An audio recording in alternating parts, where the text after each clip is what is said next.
Get ready for the dictation. 5 seconds. Start. Sir, the Essential Commodities Act was passed 5 years ago, and when the minister yesterday came with an amending bill, we expected that he would give us a brief report on the working of this measure for the last few years. But unfortunately, we are kept in the dark, and in regard to the exact working of the act and the nature of the difficulties the minister is facing. Sir, as far as I know, many of the provisions of this enactment have been observed more in violation of his agents at the state level. The food minister may be very earnest, may be very able, and may be very anxious to see that the various provisions of the Act are implemented in the most effective manner at the state level, but unfortunately, his agents at the state level are not equally enthusiastic or equally anxious to observe the provisions of this enactment. The most important objective of this enactment are to control the supply and distribution of commodities and to maintain a stable price level. In regard to both these aspects, I am afraid that the government has failed to realize the objectives in view. Some time passed when there was scarcity of food grains, attempts were made to make procurement from certain wholesale merchants and from rice mills. In my own state, I know of many instances of such procurement where, after making known that certain things had to be done and certain steps had to be taken by the merchant community, nothing was done later on by the government when they found that these very orders of the government were violated. As a result of the violations, there was a consequent rise in the prices of food grains. In respect of other commodities like iron and steel, paper, etc., we see a lot of speculative activities, but the provisions of the Act have not been brought to bear on them. Perhaps no case of prosecution was launched against those people who contravened the various provisions of the Act. We are interested to know in how many cases the government have taken steps to prosecute individuals who have violated the various sections of the Act. The minister said that the powers under the Act were not adequate.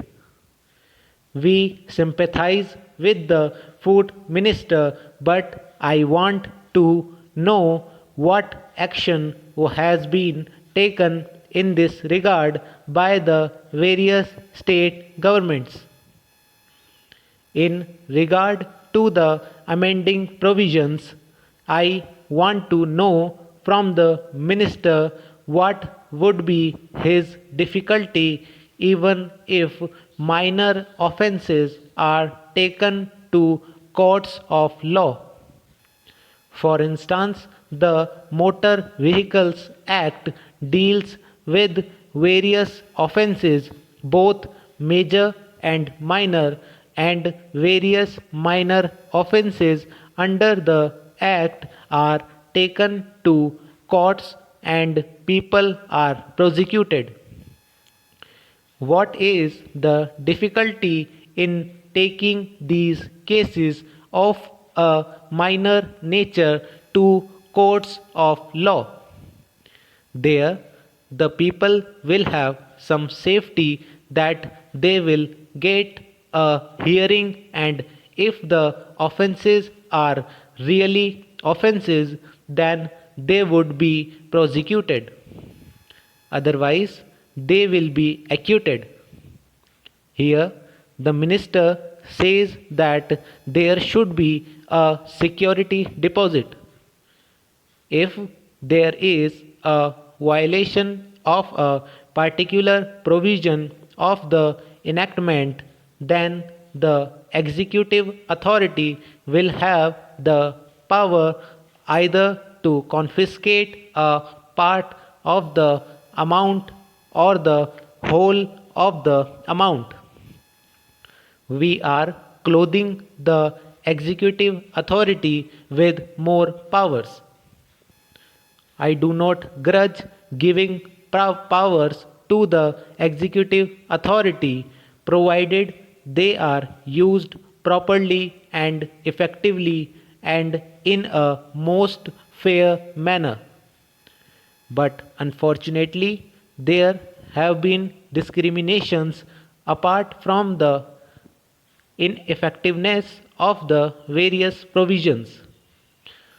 Whenever these provisions were used, there had been discriminatory use of these provisions against a few or in favor of a few.